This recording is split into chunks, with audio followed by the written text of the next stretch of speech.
আকাশবাণী আগরতলা স্থানীয় সংবাদ পড়ছি চন্দন লেখা পাল। এখনকার বিশেষ বিশেষ খবর হলো, মুখ্যমন্ত্রী অধ্যাপক ডক্টর মানিক সাহা বলেছেন, রাজ্যে পর্যটন শিল্পের মাধ্যমে আর্থসামাজিক মানোন্নয়নে গুরুত্ব দিচ্ছে রাজ্য সরকার। কেন্দ্রীয় স্বরাষ্ট্রমন্ত্রকের নির্দেশে আপৎকালীন ব্যবস্থা গ্রহণের অঙ্গ হিসেবে আগামীকাল রাজ্য মকড্রিল অনুষ্ঠিত হবে। কৃষিমন্ত্রী রতনলাল নাথ আজ আগরতলা রবীন্দ্র শতবার্ষিকী ভবনে গত বছর আগস্ট মাসে রাজ্যে ভয়াবহ বন্যায় ক্ষতিগ্রস্ত কৃষকদের আর্থিক সহায়তা তুলে দেন। ক্রীড়ামন্ত্রী টিঙ্কু রায় বলেছেন, রাজ্যে 40,000-এরও বেশি ছেলে মেয়েকে চিহ্নিত করে বিভিন্ন ক্রীড়ায় প্রশিক্ষণ দেওয়া হচ্ছে। এবারে আসছে বিস্তারিত সংবাদে। মুখ্যমন্ত্রী অধ্যাপক ডক্টর মানিক সাহা বলেছেন, রাজ্যে পর্যটন শিল্পের মাধ্যমে আর্থসামাজিক মান উন্নয়নে গুরুত্ব দিচ্ছে রাজ্য সরকার। আজ গোমতী জেলার অমরপুরের ছবিমুড়ায় এডিবির অর্থায়নে ৬৭,৭৬,০০,০০০ টাকা ব্যয়ে পর্যটন শিল্পের বিভিন্ন প্রকল্পের শিলান্যাস ও উদ্বোধন করে তিনি একথা বলেন। মুখ্যমন্ত্রী বলেন, রাজ্য সরকার পর্যটন পুলিশ নিয়োগের উদ্যোগ নিয়েছে। পুলিশ এক্সিকিউটিভ পদে নিয়োগ থেকে এই পর্যটন পুলিশ নিয়োগের চিন্তাভাবনা করা হচ্ছে বলে তিনি জানান। এটাও আমরা ভাবনা চিন্তায় আছে যে বাইরের থেকে বা বিদেশ থেকে যখন মানুষ আসবে এখানে ট্যুরিজম পুলিশ সেটা আমরা দিতে পারি কিনা, আমরা সেই জিনিসটা আমাদের মাথার মধ্যে আছে। এবং আমাদের কিছুদিনের মধ্যেই আমাদের স্পেশাল এক্সিকিউটিভ আমরা তৈরি করছি। সেই স্পেশাল এক্সিকিউটিভকে সেইভাবে ইউজ করা যায় কিনা তার চিন্তা ভাবনা আমাদের আছে।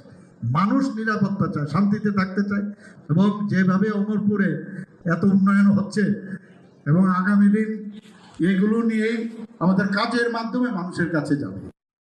ছবিমুড়ার অনুষ্ঠানে উপস্থিত ছিলেন পর্যটন মন্ত্রী সুশান্ত চৌধুরী, বিধায়ক রঞ্জিত দাস সহ অন্যান্যরা। পর্যটন মন্ত্রী বলেন, রাজ্যে পর্যটকের সংখ্যা বাড়ছে। রাজ্যের পর্যটনকে বিশ্ব মানচিত্রে নিয়ে যেতে নানা উদ্যোগ নিয়েছে সরকার। তিনি বলেন, রাজ্য সরকার eco tourism, spiritual tourism, water tourism, cultural tourism ইত্যাদির উপর গুরুত্ব দিয়েছে। তার আগে মুখ্যমন্ত্রী অমরপুরের থাকছড়ায় মহিলা পরিচালিত থাকছড়া গ্রাম পঞ্চায়েতের নতুন পাকা বাড়ির উদ্বোধন করেন। অমরপুর চণ্ডীবাড়ি মাঠে আয়োজিত অনুষ্ঠানে মুখ্যমন্ত্রী আজ 25টি প্রকল্পের শিলান্যাস করেন। অনুষ্ঠানে মুখ্যমন্ত্রী বলেন, রাজ্যে স্বাস্থ্য পরিষেবার ক্ষেত্রে হাব গড়ে তুলতে সরকার আগ্রহী। কেন্দ্রীয় স্বরাষ্ট্র সচিব গোবিন্দ মোহন আগামীকাল অনুষ্ঠেয় সিভিল ডিফেন্স মকড্রিল নিয়ে বিভিন্ন রাজ্যের মুখ্য সচিবদের সঙ্গে আজ বৈঠক করেন। জাতীয় রাজধানীতে স্বরাষ্ট্রমন্ত্রকের কার্যালয়ে অসামরিক প্রতিরক্ষা ও জাতীয় দুর্যোগ প্রতিক্রিয়া বাহিনীর মহানির্দেশক এবং অন্যান্য ঊর্ধ্বতন কর্মকর্তারা এই বৈঠকে যোগ দেন। উল্লেখ্য, গতকাল কেন্দ্র, রাজ্য এবং কেন্দ্রশাসিত অঞ্চলগুলিকে নাগরিক প্রতিরক্ষা প্রস্তুতি মূল্যায়নের জন্য মকড্রিল পরিচালনা করার কথা জানায়। স্বরাষ্ট্রমন্ত্রক দেশের 244টি শ্রেণীবদ্ধ সিভিল ডিফেন্স জেলা জুড়ে সিভিল ডিফেন্স মহড়া আয়োজনের সিদ্ধান্ত নিয়েছে। গ্রাম স্তর পর্যন্ত এই মহড়া করা হবে। মকড্রিলের প্রাথমিক উদ্দেশ্য হল বিমান হামলা সতর্কতা ব্যবস্থার কার্যকারিতা মূল্যায়ন করা, ভারতীয় বিমান বাহিনীর সঙ্গে হটলাইন বা রেডিও যোগাযোগ লিঙ্কের কার্যকারিতা পরীক্ষা করা এবং নিয়ন্ত্রণ কক্ষের কার্যকারিতা পরীক্ষা করা। এই মহড়ায় অসামরিক নাগরিক এবং শিক্ষার্থীদের আক্রমণের ক্ষেত্রে নিজেদের রক্ষা করার জন্য অসামরিক প্রতিরক্ষার দিকগুলি সম্পর্কে প্রশিক্ষণ দেওয়া হবে। কেন্দ্রীয় স্বরাষ্ট্রমন্ত্রকের নির্দেশে আপৎকালীন ব্যবস্থা গ্রহণ সংক্রান্ত মহড়ার নির্দেশের পরিপ্রেক্ষিতে আজ সচিবালয়ে মুখ্য সচিবের পৌরোহিত্যে উচ্চ পর্যায়ের বৈঠক হয়। বৈঠকে রাজস্ব দপ্তরের সচিব, রাজ্য পুলিশের ইন্টেলিজেন্স মহানির্দেশক, অসামরিক প্রতিরক্ষা দপ্তরের পদস্থ আধিকারিক সহ অন্যান্যরা উপস্থিত ছিলেন। বৈঠকে সিদ্ধান্ত নেওয়া হয়, আগামীকাল বিকেল 4টে state emergency operation centre Agartala এবং 8টি জেলার ইমার্জেন্সি অপারেশন সেন্টার থেকে একই সঙ্গে সাইরেন বাজানো হবে। 2 মিনিট সাইরেন বাজবে। ইমার্জেন্সি অপারেশন সেন্টারের পাশাপাশি বিভিন্ন ঝুঁকিপূর্ণ এলাকাতে সাইরেন বাজানো হবে। এর মধ্যে শহরাঞ্চল, গুরুত্বপূর্ণ স্থাপনা, সীমান্ত এলাকা, জনবহুল এলাকা, বাজার, টেলিকমিউনিকেশন প্রতিষ্ঠান, হাসপাতাল, রেললাইন, বিদ্যুৎ কেন্দ্র, সেতু, বিমানবন্দর ইত্যাদি এলাকায় সাইরেন বাজানোর সঙ্গে সঙ্গে জনসাধারণকে নিরাপদ জায়গায় নিয়ে যাওয়া হবে। বৈঠকে আরও সিদ্ধান্ত নেওয়া হয়, বিকেল 4:20 থেকে 5:30 পর্যন্ত উদ্ধার কার্য চলবে। 5:32 2 মিনিটের জন্য ব্ল্যাক আউট করা হবে। পুরো মহড়া চলবে সন্ধে 6:30 পর্যন্ত। মহড়া পরিচালনায় সেনা, সিপিএমএফ, পিএসইউ সহ অন্যান্য এজেন্সিগুলিও সহযোগিতা করবে। এদিকে আগামীকালের মকড্রিলের পরিপ্রেক্ষিতে আজ সন্ধ্যায় সচিবালয়ে রাজস্ব সচিব ব্রিজেশ পাণ্ডে সাংবাদিক সম্মেলন আহ্বান করেন। সাংবাদিক সম্মেলনে মকড্রিলের বিষয়ে বিস্তারিত উল্লেখ করা হয়। শ্রী পাণ্ডে এই মহড়ার সময় জনগণকে অযথা ভীত না হওয়ার আহ্বান জানান। কৃষি ও কৃষক কল্যাণমন্ত্রী রতনলাল নাথ আজ আগরতলা রবীন্দ্র শতবার্ষিকী ভবনে এক অনুষ্ঠানে গত বছর আগস্ট মাসে রাজ্যে ভয়াবহ বন্যায় ক্ষতিগ্রস্ত কৃষকদের আর্থিক সহায়তা তুলে দেন। তিনি বলেন, কৃষকরা আমাদের অন্নদাতা। রাজ্য সরকার সর্বদা কৃষকদের কল্যাণের কথা ভেবেই চাষাবাদের জন্য নতুন নতুন প্রকল্প গ্রহণ করছে। উল্লেখ্য, এনডিআরএফ এর নিয়মাবলী অনুযায়ী 2,13,543 জন ক্ষতিগ্রস্ত কৃষকের অ্যাকাউন্টে সরাসরি মোট 79,88,00,000 টাকার ক্ষতিপূরণ দেওয়া হয়। অনুষ্ঠানে অন্যান্যদের মধ্যে উপস্থিত ছিলেন কৃষি ও কৃষক কল্যাণ দপ্তরের অধিকর্তা ডক্টর ফণীভূষণ জমাতিয়া, সচিব অপূর্ব রায় ও পশ্চিম ত্রিপুরা জেলা পরিষদের ভারপ্রাপ্ত সভাধিপতি বিশ্বজিৎ শীল প্রমুখ। কৈলাসহরের শ্রীরামপুর স্বামী বিবেকানন্দ ভবনে আজ এক অনুষ্ঠানে গত বছর আগস্ট মাসের বন্যায় ক্ষতিগ্রস্ত কৈলাসহর মহকুমার ৯,৭৯৮ জন কৃষককে হেক্টর প্রতি ৮,৫০০ টাকা করে আর্থিক সহায়তা দেওয়া হয়। অনুষ্ঠানে বক্তব্য রাখেন ঊনকোটি জেলা পরিষদের সভাধিপতি অমলেন্দু দাস, চণ্ডীপুর পঞ্চায়েত সমিতির চেয়ারপারসন শম্পা দাস পাল, কৃষি উপঅধিকর্তা সৌমেন নন্দী, কৃষি তত্ত্বাবধায়ক পরাগ রায় চৌধুরী প্রমুখ। বন্যায় ক্ষতিগ্রস্ত কৃষকদের সরাসরি অর্থ প্রদান প্রক্রিয়া আজ দক্ষিণ জেলায় শুরু হয়। আজ জোলাইবাড়ি কৃষি মহকুমার উদ্যোগে জোলাইবাড়ি কমিউনিটি হলে আয়োজিত অনুষ্ঠানে ১৭ জন কৃষককে ক্ষতিপূরণের মঞ্জুরিপত্র তুলে দেওয়া হয়। সমবায় মন্ত্রী শুক্রাচরণ নোয়াতি অনুষ্ঠানে উপস্থিত ছিলেন। কৃষি ও কৃষক কল্যাণ দপ্তরের উপ অধিকর্তা সুমিত কুমার সাহা আকাশবাণীকে জানান, দক্ষিণ জেলার ৩৩,৮১৩ জন ক্ষতিগ্রস্ত কৃষক ৩০ কোটি টাকা ক্ষতিপূরণ পাবেন। খবর প্রচারিত হচ্ছে আকাশবাণীর আগরতলা কেন্দ্র থেকে। প্রধানমন্ত্রী নরেন্দ্র মোদী আজ অস্ট্রেলিয়ার প্রধানমন্ত্রী অ্যান্থনি আলবানিজের সঙ্গে কথা বলেছেন এবং তার ঐতিহাসিক দ্বিতীয়বারের মেয়াদের জন্য তাকে অভিনন্দন জানান। তাদের কথা বলার সময় প্রধানমন্ত্রীরা দুই দেশের মধ্যে ব্যাপক কৌশলগত অংশীদারিত্ব শক্তিশালী করার প্রতিশ্রুতি পুনর্ব্যক্ত করেন। উভয় নেতা পারস্পরিক স্বার্থের আঞ্চলিক ও বৈশ্বিক বিষয় নিয়ে কথাবার্তা বলেন। শ্রী মোদী প্রধানমন্ত্রী আলবানিজকে বছরের শেষ দিকে ভারতে অনুষ্ঠেয় বার্ষিক শীর্ষ সম্মেলন এবং কোয়াড শীর্ষ সম্মেলনে অংশগ্রহণ করার জন্য ভারত সফরের আমন্ত্রণ জানিয়েছেন। পালোয়ানদের শক্তির প্রদর্শনের খেলা হাডুডু প্রতিযোগিতার টুর্নামেন্ট বসেছে সিপাহীজলা জেলার বিভিন্ন প্রান্তে। প্রচুর দর্শক উপস্থিতি ও দারুণ উদ্দীপনা নিয়ে একের পর এক হাডুডু টুর্নামেন্ট চলছে সোনামুড়া মহকুমার বিভিন্ন এলাকায়। এ নিয়ে এখন আমাদের জেলা প্রতিনিধি অভিজিৎ বর্ধনের একটি প্রতিবেদন।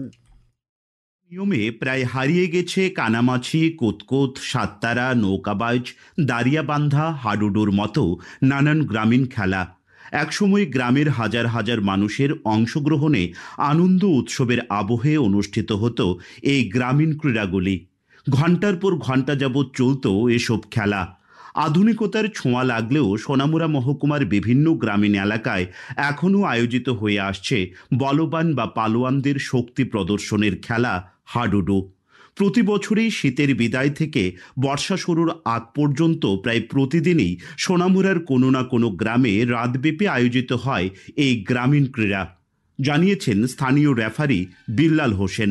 আমাদের এই ঐতিহ্যবাহী হাডুডু খেলা আমাদের পূর্বপুরুষ থেকে এইভাবে চলিত হয়ে আসছে।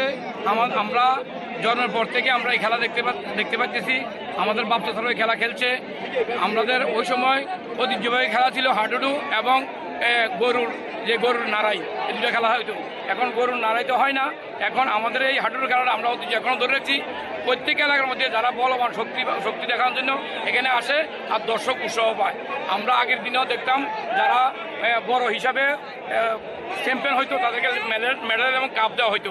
বিশেষ করে এখন বর্তমান সমাজের ইয়ং জেনারেশন লোকগুলা মাদক দ্রব্যের মধ্যে আসক্ত হয়ে যাচ্ছে। তাদেরকে ওই আসক্ত থেকে ফিরিয়ে আনার জন্য আমাদের এই সুন্দর আয়োজন। এই খেলার মধ্যে সবাই এসে খুব আনন্দিত হয়। গত কদিন ধরে সোনামুড়ার বিভিন্ন গ্রামে এই উত্তেজনাপূর্ণ খেলা উপভোগ করতে প্রতি রাতে বহু মানুষ সামিল হচ্ছেন। তৈরি হচ্ছে ঐতিহ্য ও পরম্পরাকে ধরে রাখার আবেগপূর্ণ আবহ। সিপাহীজলা জেলা থেকে আমি অভিজিৎ বর্ধন, আকাশবাণী সংবাদ, আগরতলা। ঊনকোটি জেলার ফটিকরায় বিধানসভা কেন্দ্রের অধীন লালঝুরি এলাকায় আজ বজ্রপাতে একজন নিহত এবং ৬ জন গুরুতর আহত হয়েছেন। আজ বেলা ২টো নাগাদ আকস্মিক বজ্রপাত হলে রাবার বাগানে কর্মরত গৌতম রায়ের মৃত্যু হয়। ওইখানে কর্মরত আহতদের কৈলাসহর জেলা হাসপাতাল এবং কাঞ্চনবাড়ি প্রাথমিক স্বাস্থ্য কেন্দ্রে চিকিৎসা চলছে। ক্রীড়ামন্ত্রী টিঙ্কু রায় জানিয়েছেন, রাজ্যে ৪০,০০০-এরও বেশি ছেলে মেয়েকে চিহ্নিত করে বিভিন্ন ক্রীড়ায় প্রশিক্ষণ দেওয়া হচ্ছে। গোটা রাজ্যেই খেলাধুলোর ভালো পরিবেশ তৈরি হয়েছে। আজ খেজুরবাগানে শহীদ ভগৎ সিং যুব আবাসে ইনডোর মাল্টিজিমের উদ্বোধন করে তিনি কথা বলেন। তিনি জানান, প্রায় ৩০ লক্ষ টাকা ব্যয় করে এই মাল্টিজিম তৈরি করা হয়েছে। ত্রিপুরা ক্রিকেট অ্যাসোসিয়েশন পরিচালিত মহিলাদের ঘরোয়া টি-20 সিনিয়র ক্রিকেট প্রতিযোগিতার সুপার 6-এর খেলা আজ শুরু হয়েছে। এমবিবি স্টেডিয়ামে অনুষ্ঠিত খেলায় ব্লাডমাউথ ক্লাব ১৩৬ রানে চাম্পামোড়া কোচিং সেন্টারকে হারিয়ে দেয়। একই মাঠে এগিয়ে চলা সংঘ মোচা ক্লাবের দ্বিতীয় খেলাটি বৃষ্টিতে পরিত্যক্ত হয়। শেষ করার আগে খবরের বিশেষ অংশগুলি আরেকবার। মুখ্যমন্ত্রী অধ্যাপক ড মানিক সাহা বলেছেন, রাজ্যে পর্যটন শিল্পের মাধ্যমে আর্থসামাজিক মান উন্নয়নে গুরুত্ব দিচ্ছে রাজ্য সরকার। কেন্দ্রীয় স্বরাষ্ট্র মন্ত্রকের নির্দেশে আপৎকালীন ব্যবস্থা গ্রহণের অঙ্গ হিসেবে আগামীকাল রাজ্যেও মক ড্রিল অনুষ্ঠিত হবে। কৃষি ও কৃষক কল্যাণমন্ত্রী রতনলাল নাথ আজ আগরতলার রবীন্দ্র শতবার্ষিকী ভবনে গত বছর আগস্ট মাসে রাজ্যে ভয়াবহ বন্যায় ক্ষতিগ্রস্ত কৃষকদের আর্থিক সহায়তা তুলে দেন। ক্রীড়ামন্ত্রী টিঙ্কু রায় বলেছেন, রাজ্যে ৪০,০০০-এরও বেশি ছেলে মেয়েকে চিহ্নিত করে বিভিন্ন ক্রীড়ার প্রশিক্ষণ দেওয়া হচ্ছে। স্থানীয় সংবাদ আজকের মতো এখানেই শেষ হলো। পরবর্তী বাংলা স্থানীয় সংবাদ শুনতে পাবেন আগামীকাল সকাল ৭:৩৫